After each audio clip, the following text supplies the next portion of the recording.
Hello friends, very good morning. Welcome back to my another video. So ఈరోజు వీడియోలో topic ఏంటంటే, మనలో చాలామంది కెరియర్ అనేది ఒక జాబ్ కెరియర్ స్టార్ట్ చేసే ఉండవచ్చు. ఒక 15 years back, 20 years back, 10 years back some ఇండస్ట్రీలో లైక్ ఐటీ ఇండస్ట్రీ కానీ, సమ్ గవర్నమెంట్ ఇండస్ట్రీ కానీ, వాళ్ళ ఇనిషియల్ కెరియర్లో ఒక ఎగ్జైట్మెంట్తో ఒక జాబ్ రావాలి, జాబ్ కావాలి అన్న ఎగ్జైట్మెంట్తో సంహౌ కెరియర్ స్టార్ట్ చేసి ఉండొచ్చు.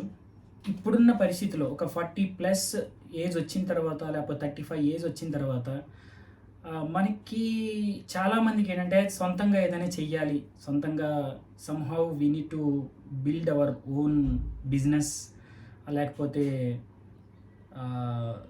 ఎంప్లాయ్మెంట్ సెల్ఫ్గా సమ్ ఇన్కమ్ జనరేట్ చేసుకోవాలి. లేదంటే మనకు ఒక ప్యాషన్ ఒకటి ఉంటుంది ఇంటర్నల్గా చిన్నప్పటి నుంచి. ఆ ప్యాషన్లో ఏదైనా చేయగలమా, ఆ ప్యాషన్తో ఏదైనా చేయగలమా అన్న ఉద్దేశంతో చాలా ఆలోచనలు చేస్తూ ఉంటాం. కానీ సిచ్యువేషన్ ఎలా అయిపోద్దంటే, ఇన్ని సంవత్సరాలు మనము ఒక ఇండస్ట్రీలో ఒక జాబ్లో ఉండిపోవడం వల్ల ప్రతీ నెల వచ్చే ఆ శాలరీకి మనం మైండ్ అలవాటు పడిపోయి ఉంటుంది. అలవాటు పడిపోయిన తర్వాత ఆ ఒక్క 1 మంత్ శాలరీ రాదు అన్న ఫీలింగే చాలా భయంకరంగా ఉంటుంది అనమాట. ఎందుకంటే మనకి ఒక నెలకి సంబంధించిన ఏవైతే కమిట్మెంట్స్ ఉన్నాయో ఆ శాలరీ మీదే డిపెండ్ అయిపోయి ఉంటాయి. ఆ శాలరీ ఎంతైతే శాలరీ వస్తుందో ఆ శాలరీ తగ్గ కమిట్మెంట్స్ ఆల్రెడీ పెట్టేసుకుంటాం. లోన్స్ ద్వారా కానీ, లేకపోతే పిల్లల ఎడ్యుకేషన్ ద్వారా కానీ, సంహౌ మన లైఫ్ స్టైల్ ద్వారా కానీ సంహౌ మన శాలరీకి తగ్గట్టు కమిట్మెంట్స్ ఆల్రెడీ పెట్టేసుకోవడం వల్ల, and at the same time మనకి నెలసారి అంటే నెలంతా ఒక నెల గడిచేసరికి మనకు ఒక శాలరీ వస్తుంది కదా అన్న నమ్మకంతో ఏంటంటే మనము ఎప్పుడు కూడా సెకండరీ సోర్స్ ఆఫ్ ఇన్కమ్ గురించి మనం ఎప్పుడు ఆలోచించం. ఇది చాలా మందిలో జరిగేది. అంటే కొంతమంది మేబీ వాళ్ళు ముందే రియలైజ్ అయ్యి somehow they could able to arrange some secondary income, so that వాళ్ళకి ఏంటంటే ఈ జాబ్ మీద పెద్ద డిపెండెన్సీ ఉండకపోవచ్చు. అంటే జాబ్ ద్వారా వాళ్ళకి శాలరీ వచ్చినా రాకపోయినా వాళ్ళు సమ్ కంఫర్టబుల్ ఫీలింగ్తో ఉంటారు. ఎందుకంటే ఓకే, నాకు జాబ్ లేకపోతే ఏముంది, నాకు సెకండరీ ఇన్కమ్ ఇది ఉంది కదా అన్న ధైర్యం అనేది ఉంటుంది అన్నమాట. కానీ ఇటువంటి పరిస్థితుల్లో మ్యాక్సిమం ఒక 70-80% ఆఫ్ పీపుల్ ఎవరైతే జాబ్ చేస్తున్నారో వాళ్ళు సెకండరీ ఇన్కమ్ అనేది జనరేట్ చేసుకోవాలనే ఉద్దేశం అనేది చాలా మట్టుకు ఉండదు. ఎందుకంటే జాబ్ ఉంది కదా, నెల గడిచేసరికి మనకు శాలరీ వస్తుంది, ఆ శాలరీతో మనకున్న కమిట్మెంట్స్ తీరుతున్నాయి కదా అన్న నమ్మకంతో, ఒక కాన్ఫిడెన్స్తో వాళ్ళు అంతగా ఆలోచించలేకపోవచ్చు.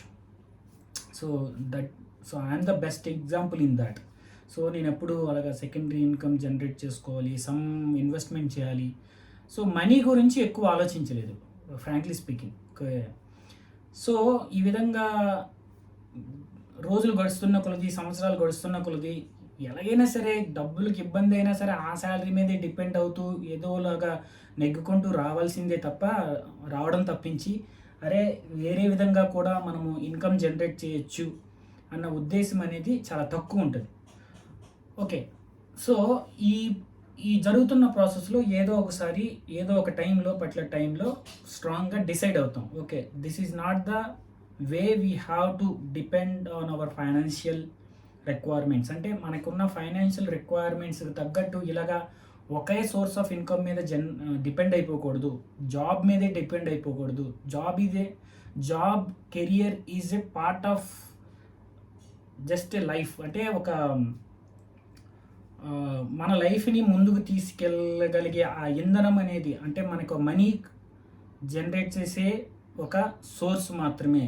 అంతేగాని కెరియర్ కానీ జాబ్ కానీ అదే జీవితం కాదు అన్న రియలైజేషన్ కొన్ని రోజులకి, కొన్ని సంవత్సరాలకు వస్తుంది అనమాట.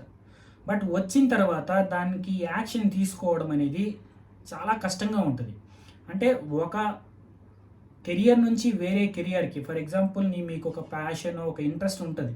ఆ ఇంట్రెస్ట్తో ఏదైనా ఇన్కమ్ జనరేట్ చేసుకోవచ్చు, ఒక పర్సనల్గా బ్రాండ్ క్రియేట్ చేసుకోవాలి అన్న ఉద్దేశం ఉన్నప్పుడు ఆ షిఫ్ట్ ఓవర్ అనేది చాలా కష్టంగా ఉంటుంది. ఎందుకంటే మీ ఆలోచనకి, మీ ప్యాషన్కి, మీ ఇంట్రెస్ట్లకి మీ చుట్టుపక్కల ఉన్న మీ కొలీగ్స్ కానీ, మీ ఫ్రెండ్ సర్కిల్ కానీ మ్యాక్సిమం ఉండకపోవచ్చు. ఎందుకంటే ఇన్ని రోజులు తెలుసో తెలియకో అక్కడ జాబ్ కాబట్టి, కంపల్సరీ థింగ్ కాబట్టి అక్కడ జనాలతోని, అక్కడ ఉన్న కొలీగ్స్తోని, లేకపోతే చుట్టుపక్కల ఉండే మీ ఫ్రెండ్స్తోని అలా గడిపేసుకుంటూ వచ్చారు. బట్ యాక్చువల్గా వాళ్ళు మాట్లాడుతున్నవి, మీరు మాట్లాడుతున్నవి యాక్చువల్ మీ ఇంట్రెస్ట్లు కాదవి. మీ యాక్చువల్ ఇంట్రెస్ట్లు వేరే. బట్ మీ యాక్చువల్ ఇంట్రెస్ట్లు ఉన్న వాళ్ళు ఆ సర్కిల్ అనేది చాలా దూరంగా ఉంటుంది. మీరు ఎప్పుడు ఆ సర్కిల్లోకి వెళ్ళడానికి మీరు ప్రయత్నించలేదు. ఎందుకంటే మీకు జాబ్ అండ్ ఆ మంత్లీ ఇన్కమ్, ఆ శాలరీ చెక్ అనేది మీకు ఒక ఒక బాండ్ లాగా క్రియేట్ అయిపోయింది అనమాట. సో 24 గంటల్లో ఆల్మోస్ట్ 10 to 12 అవర్స్ అనేది ఓన్లీ జాబ్ నిమిత్తమై మీ టైం స్పెండ్ చేస్తున్నప్పుడు, సో మిగతా టైంలో మీ ప్యాషన్ గురించి, మీ ఇంట్రెస్ట్ల గురించి పనిచేయడానికి మైండ్ అంతా ఇనీషియల్గా సహకరించకపోవచ్చు.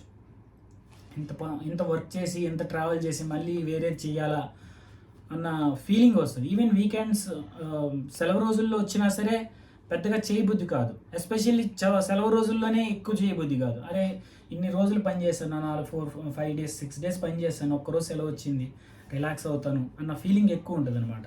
ఈవెన్ జాబ్ అంటే వర్క్ ఉన్న రోజైనా సరే కనీసం దాని గురించి ఆలోచిస్తారేమో కానీ, వర్క్ లేని రోజు అస్సలు ఆలోచించలేరు. కంప్లీట్గా రిలాక్స్ అవ్వాలనిపిస్తుంది. రేపు చూసుకుందాంలే అన్న ప్రోక్రాస్టినేషన్, అంటే పోస్ట్పోన్ చేసుకొని అలాగా లైఫ్ని గడిపేస్తూ ఉంటాం. సో దిస్ ఈజ్ ద యాక్చువల్గా చాలా ఛాలెంజింగ్ ఫేజ్. ఈ రూట్ నుంచి వేరే రూట్లోకి, ఫర్ ఎగ్జాంపుల్ ఒక హైవే నుంచి ఇంకో హైవేకి వెళ్ళాలంటే మధ్యలో ఎన్నో చిన్న చిన్న రూట్లను పట్టుకొని వెళ్ళాల్సి వస్తుంది కదా.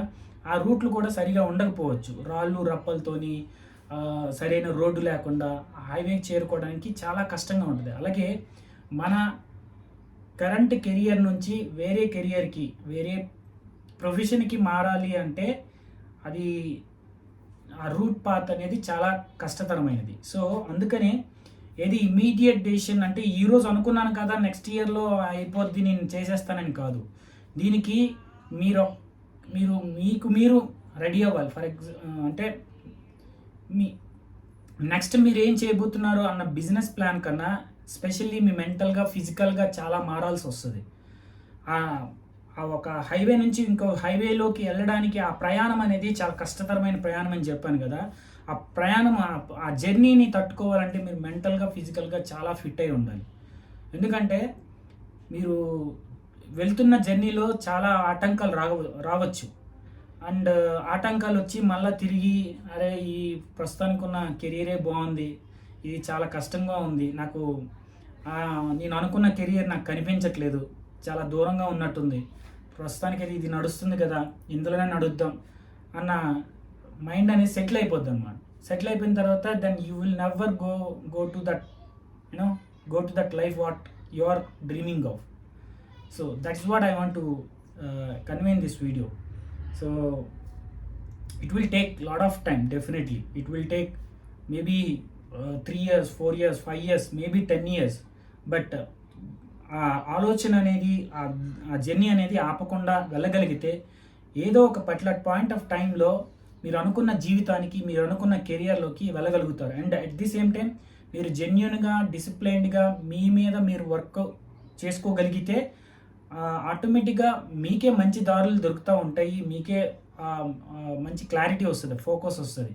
సో ప్రజెంట్ కెరియర్ని అలా అని వెనక పెట్టొద్దు. You just continue that, but at the same time you just start your journey for your next career or next professional path. Okay, thank you very much. Thanks for watching this video. అంటే ఈ topic సంబంధించి చాలా విషయాలు మాట్లాడుకోవచ్చు and ఫర్దర్గా చాలా videos చేస్తాను. Thank you very much. Have a nice day.